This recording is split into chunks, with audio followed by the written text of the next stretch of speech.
Before we dive into one of the greatest naval battles in human history, let me ask you something. What happens when the largest naval force ever assembled in the ancient world sails into a narrow strait where their numbers mean nothing?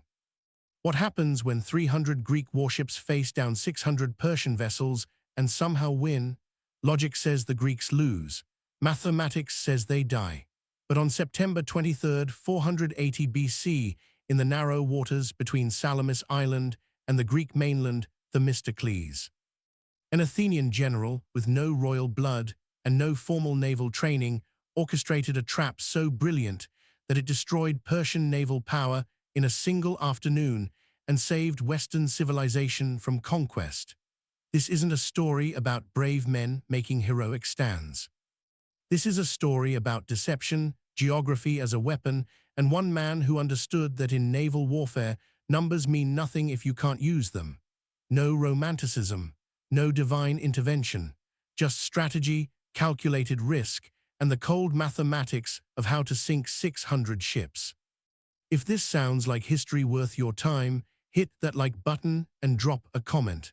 Now let's go back 2,500 years and watch Themistocles destroy an empire. To understand how we got to Salamis, you need to understand what was at stake. In 480 BC, Xerxes, king of kings of the Persian Empire, invaded Greece with the largest military force the ancient world had ever seen. Modern historians estimate his army at somewhere between 100,000 and 300,000 men. His navy numbered 600 warships, mostly triremes, the advanced warships of the ancient Mediterranean. These weren't ceremonial vessels, they were weapons. Each trireme carried around 200 men, including rowers, marines, and archers. They were designed for one purpose: to ram enemy ships at high speed, punch a hole below the waterline, and sink them. Xerxes wasn't coming to negotiate. He was coming to conquer, to punish the Greeks for supporting rebellions in his empire, and to extend Persian control over all of Europe. The Greeks were hopelessly divided. City-states that spent most of their time fighting each other now faced an existential threat. Some Greek cities immediately surrendered, offering earth and water to Xerxes as symbols of submission. Others, primarily Athens and Sparta, chose to resist, but resistance seemed futile. The Persians had already crushed the northern Greek defenses. At Thermopylae, 300 Spartans and several thousand other Greeks held a narrow mountain pass for 3 days before being outflanked and annihilated. That battle bought time, nothing more. The Persian army continued south. Athens lay directly in their path, and Athens had a problem: they couldn't defend their city. The walls weren't strong enough, the army wasn't large enough, so the Athenians made an impossible decision. They evacuated every man, woman, and child. They abandoned Athens, loaded everyone onto ships, and fled to the nearby island of Salamis. Imagine that. Your entire city, your temples, your homes, everything you've ever known, abandoned to an invading army because you have no other choice. The Persian army arrived in Athens and found it empty. They burned it anyway. Every temple, every building, everything reduced to ash and smoke. From Salamis, the Athenian refugees could see their city burning, smoke rising into the sky, everything gone. But here's the thing: the Athenians had already accepted that loss, because Themistocles had convinced them that Athens wasn't the buildings or the temples. Athens was its people. And as long as the people survived, Athens survived. This wasn't poetry, this was cold pragmatism. Themistocles understood that naval power would decide this war, not armies, not land battles, ships. Control the sea, control everything. Now let's talk about Themistocles. He wasn't a king. He wasn't from one of Athens' noble families. He was a commoner who had risen through Athens' democratic political system through intelligence and ruthlessness. A few years earlier, Athens had discovered a massive silver vein in the mines at Laurium. Suddenly, the city was rich. The question became what to do with that wealth. Most Athenians wanted to distribute it as payments to citizens. Themistocles argued they should build ships, a massive fleet, 200 triremes. He convinced them by pointing to Athens' regional rival, Aegina, and arguing they needed naval superiority. But Themistocles was already thinking about Persia. He knew the Persians would come. He knew the war would be decided at sea. So he manipulated Athenian politics to build the fleet he knew he'd need. By 480 BC, Athens had the largest navy in Greece. Without those ships, the Athenians couldn't have evacuated. Without those ships, there's no Battle of Salamis. One man's foresight changed everything, but having ships and knowing how to use them are different things. After Thermopylae fell and Athens burned, the Greek allied fleet gathered at Salamis. About 380 warships total. Athens contributed around 200. Sparta, Corinth, Aegina, and other city-states provided the rest. They were outnumbered almost 2-1 by the Persian fleet. Worse, many of the Greek commanders wanted to abandon Salamis and retreat to the Isthmus of Corinth, a narrow land bridge connecting the Peloponnese to mainland Greece. The Spartans and Corinthians argued this was the logical defensive position. Build a wall across the isthmus, concentrate all forces there, defend Sparta and the southern cities. Abandon everything north of that line, including Athens and Salamis. For the Athenians, this was unacceptable. If the fleet retreated south, the Persian army would occupy all of central Greece, and the Athenian refugees on Salamis would be stranded, starving, and eventually slaughtered. Themistocles' new retreat was suicide, not just for Athens, but for all of Greece. The Persians would consolidate control, resupply, and eventually overwhelm any defensive position. The Greeks had to fight, but where? The answer was obvious. Right here, in the strait between Salamis and the mainland. The strait was narrow, at its tightest point less than a mile wide. If the Greek fleet could lure the Persians into that confined space, Persian numerical superiority would become a liability. 600 ships trying to maneuver in a narrow channel would collide with each other, lose formation, create chaos. Meanwhile, the Greek fleet, smaller and more maneuverable, could use the terrain to their advantage, hit the Persians from multiple angles, ram them in the flanks, sink them in clusters, turn the battle into a series of small engagements where numbers didn't matter. It was brilliant, it was risky. And it required the Persians to cooperate by sailing into the trap. The problem was convincing the other Greek commanders. The Spartans didn't trust Themistocles. He was a commoner, an Athenian democrat, and far too clever for their taste. The Corinthians openly accused him of trying to save Athens at the expense of the rest of Greece. Multiple war councils devolved into shouting matches. Themistocles argued, threatened, and manipulated, but the allied commanders kept voting to retreat. Time was running out. The Persian fleet was anchored nearby at Phaleron Bay, just a few miles from Salamis. They could attack at any moment. If the Greek fleet scattered before that attack came, the war was over. Themistocles needed to force a battle before the allies could retreat, so he did something extraordinary. He betrayed them, or at least, he made the Persians think he did. Themistocles sent a trusted slave named Sisinus to the Persian camp with a message for Xerxes. The message claimed that Themistocles secretly supported the Persian cause and wanted to warn them that the Greek fleet was planning to escape during the night. If the Persians moved quickly, they could trap the Greeks in the strait and destroy them before they scattered. It was a complete fabrication. But Xerxes believed it. Why wouldn't he? It fit perfectly with his understanding of Greek politics. The Greeks were divided, constantly bickering, ready to betray each other for advantage. A Greek general offering information in exchange for future favor made perfect sense. Xerxes ordered his fleet to move. That night, Persian ships sailed into position, blocking the exits from the Salamis Strait. Some circled around to the western side of the island, cutting off that escape route. Others positioned themselves at the eastern entrance, ready to sail in at dawn. By morning, the Greeks were trapped. Exactly as Themistocles wanted. When the Greek commanders woke up and discovered they were surrounded, panic erupted. Accusations flew. Some blamed Themistocles, though they didn't yet know he'd orchestrated it. Others demanded they beach their ships and flee inland. But Themistocles stood before the assembled commanders and explained the situation with brutal clarity. They were trapped. They couldn't retreat even if they wanted to. The only option was to fight, and if they were going to fight, this narrow strait was the best possible battlefield. The Persians had done exactly what he needed them to do. They'd committed their entire fleet to an enclosed space where their numbers meant nothing. Now the Greeks just had to kill them. It wasn't inspiring rhetoric. It was stating facts. Fight here, maybe win. Run, definitely die. The commanders voted to fight. On the morning of September 23, 480 BC, both fleets prepared for battle. The Persian fleet organized into 3 divisions. The Phoenician contingent, the most skilled sailors in the Persian navy, took the right wing.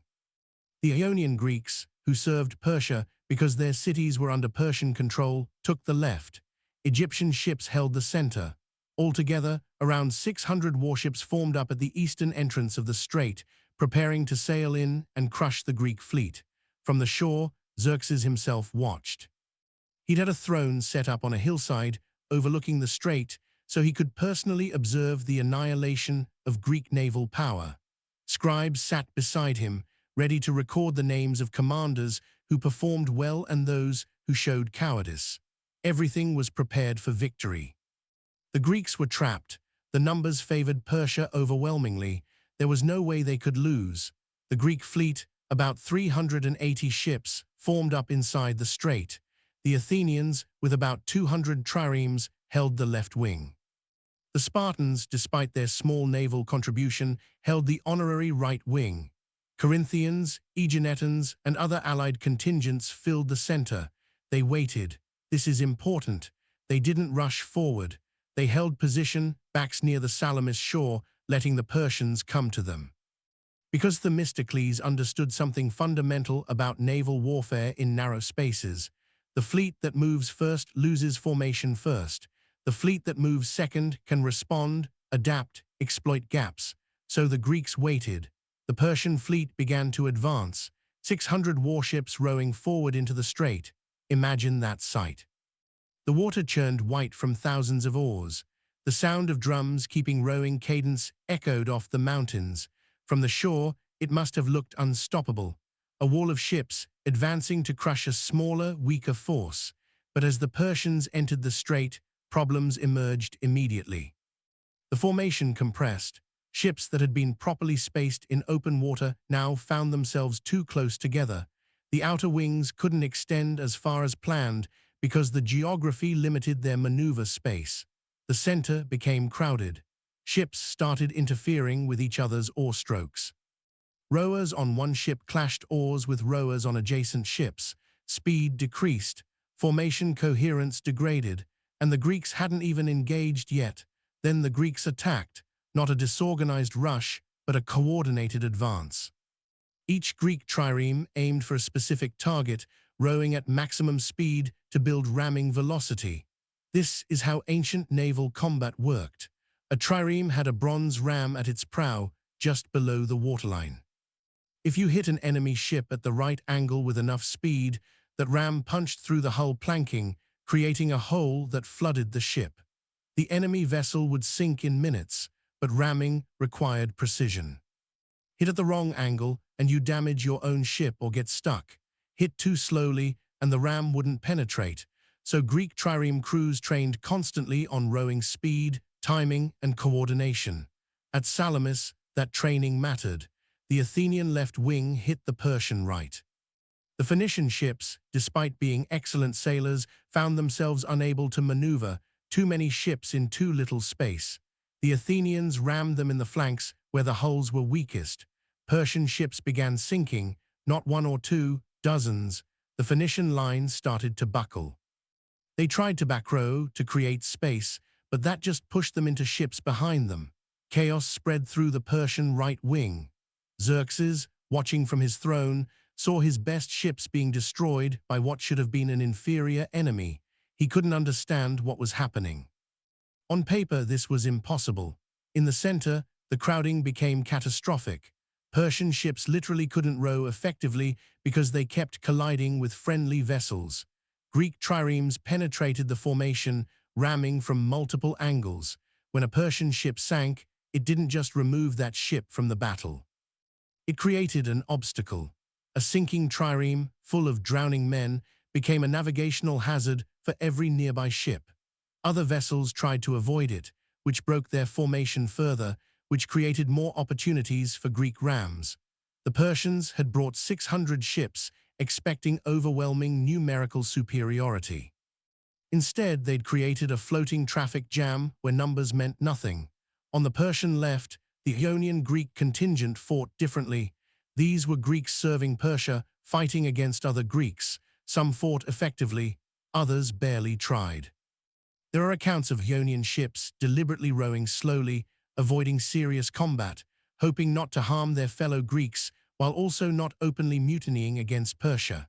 Whether that's true or propaganda is unclear. What's certain is that the Persian left wing failed to break through the Greek right. The Spartans and Aeginetans held their positions, and the Ionians couldn't or wouldn't push the attack decisively. The battle lasted for hours. Ancient naval combat wasn't quick. Ships rammed, disengaged, repositioned, rammed again. Marines on the decks shot arrows and threw javelins at enemy crews. When ships collided and stuck together, hand-to-hand fighting erupted.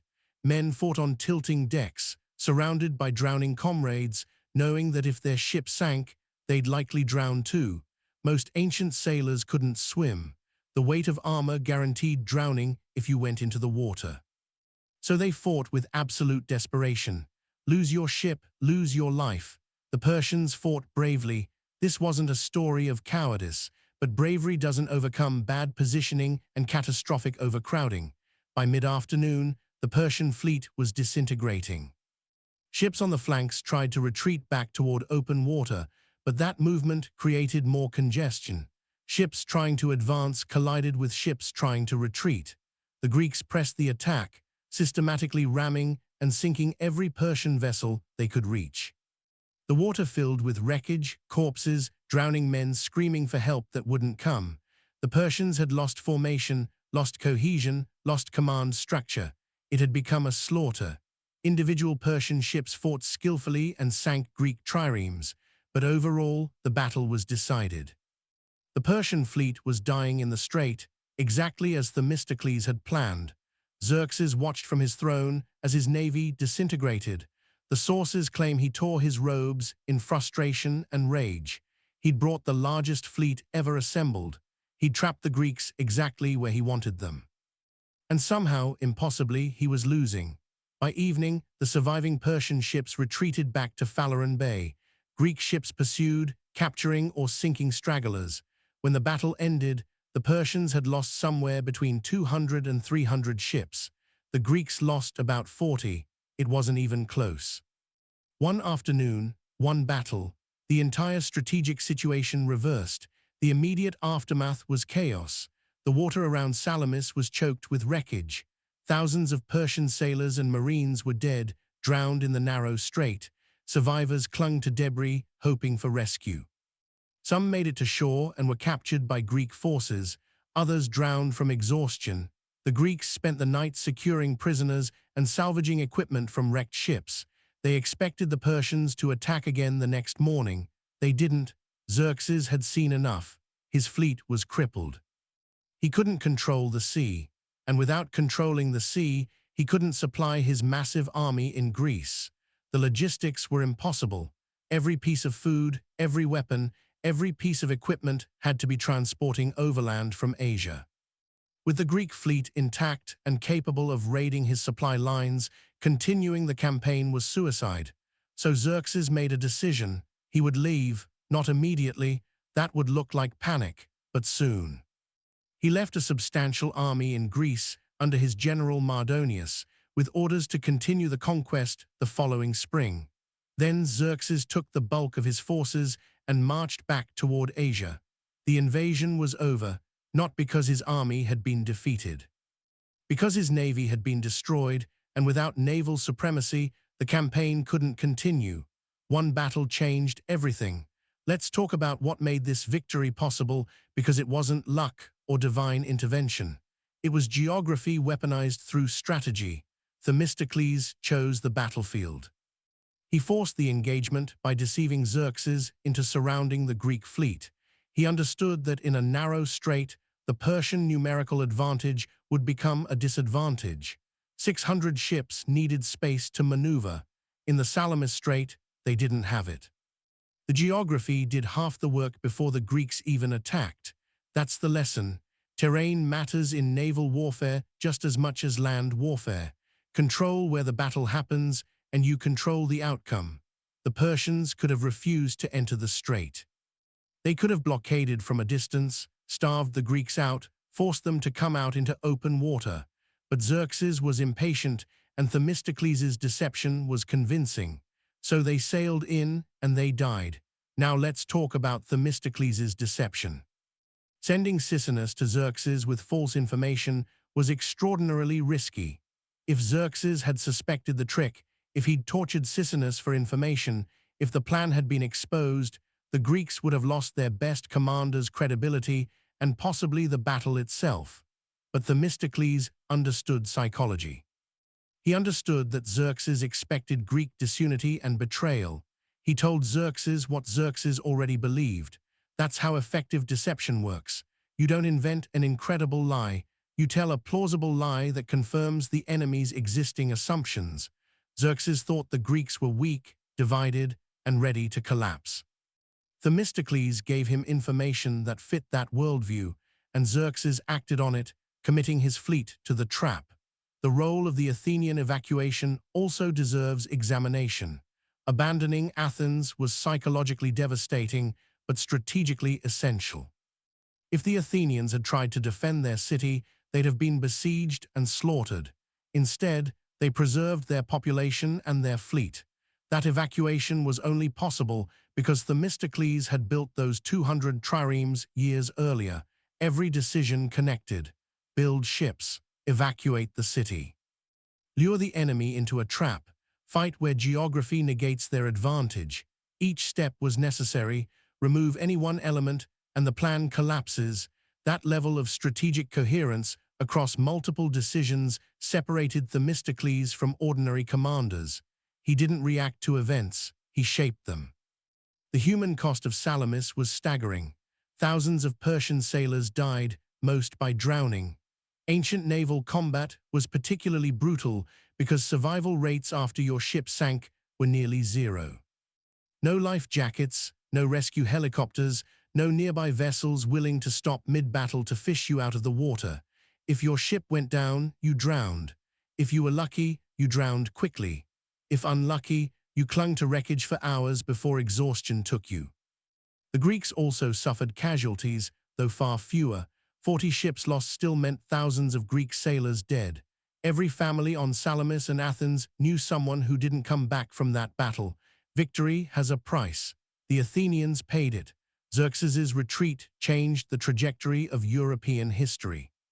If Salamis had gone differently, if the Persians had destroyed the Greek fleet and maintained naval control, they could have continued supplying their army indefinitely.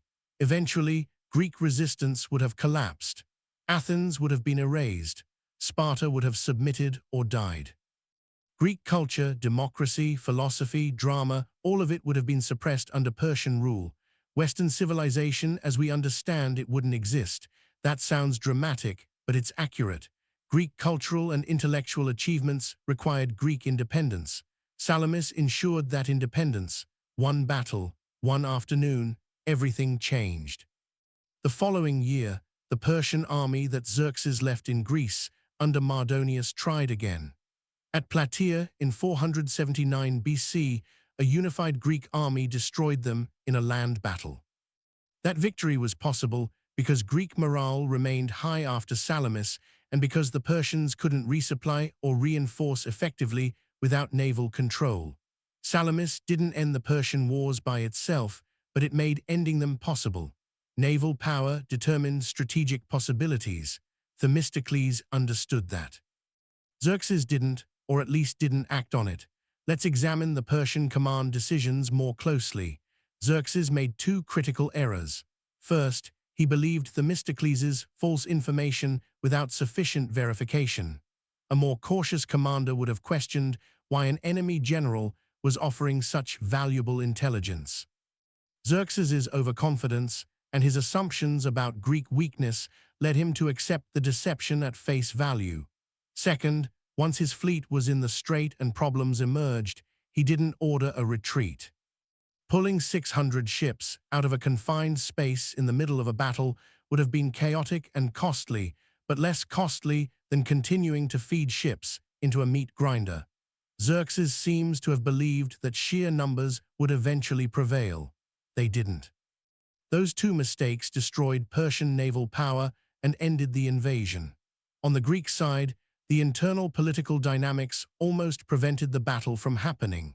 If Themistocles hadn't deceived Xerxes into forcing the engagement, the allied Greek fleet probably would have retreated to Corinth. The alliance would have fractured. Athens would have been abandoned. The Persians would have won strategically without fighting. Themistocles' willingness to manipulate his own allies, to force them into a battle they didn't want, demonstrates a level of ruthless pragmatism that's almost disturbing. He gambled the survival of Athens and possibly all of Greece on his strategic assessment. He was right, but if he'd been wrong, history would remember him as the man who destroyed Greece. That's the burden of command. Make the right call, you're a genius. Make the wrong call, you're a catastrophe.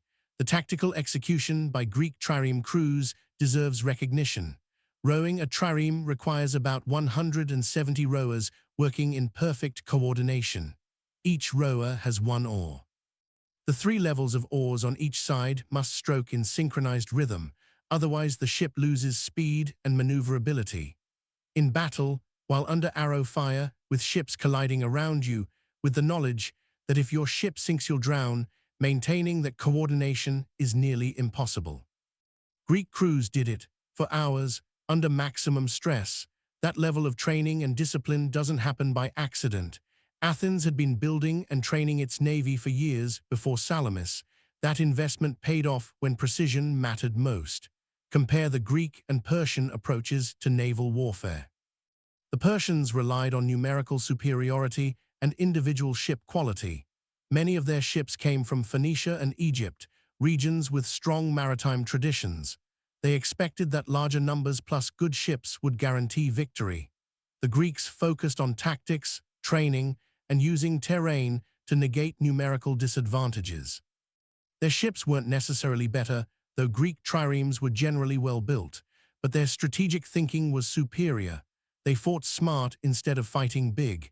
In military history, that's often the difference between victory and annihilation. After Salamis, Themistocles became one of the most powerful men in Athens.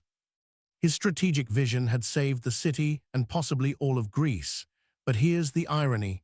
Within a few years, Athenian politics turned against him.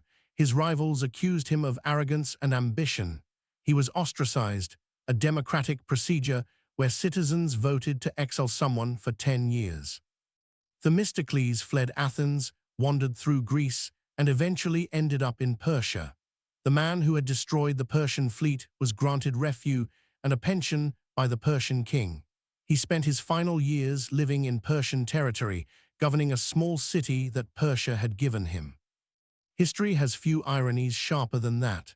The savior of Greece ended his life in the empire he defeated because his own people couldn't tolerate his presence. That's politics. Victory doesn't guarantee gratitude. The strategic lessons from Salamis remain relevant. First, numerical superiority means nothing if you can't deploy it effectively. The Persians had twice as many ships and lost because they fought in terrain where those numbers became a liability. Second, deception works when it confirms enemy assumptions. Themistocles didn't invent a complicated ruse. He told Xerxes what Xerxes wanted to hear. Third, choosing the battlefield is half the battle. Themistocles forced the fight to happen where geography favored Greece. The Persians could have refused. They didn't. Fourth, morale and training matter more than equipment. Greek crews weren't rowing better ships. They were rowing their ships better. Those lessons appear repeatedly throughout military history because they're fundamental. Salamis just demonstrated them with unusual clarity. One final element worth considering: the role of intelligence and information. Themistocles' deception worked because the Persians had poor intelligence about Greek decision-making. They didn't understand that the Greek fleet was divided and indecisive. They assumed Greek resolve was stronger than it was, which made Themistocles' claim that the fleet planned to escape seem credible. Meanwhile, the Greeks had better information about Persian capabilities and intentions. They knew the size of the Persian fleet. They knew its composition. They knew enough to predict how it would behave in confined waters. Information asymmetry favored Greece. That's not accidental. Themistocles invested in intelligence gathering because he understood its value. Xerxes relied on assumptions. That asymmetry killed 600 ships. So what do we take away from Salamis?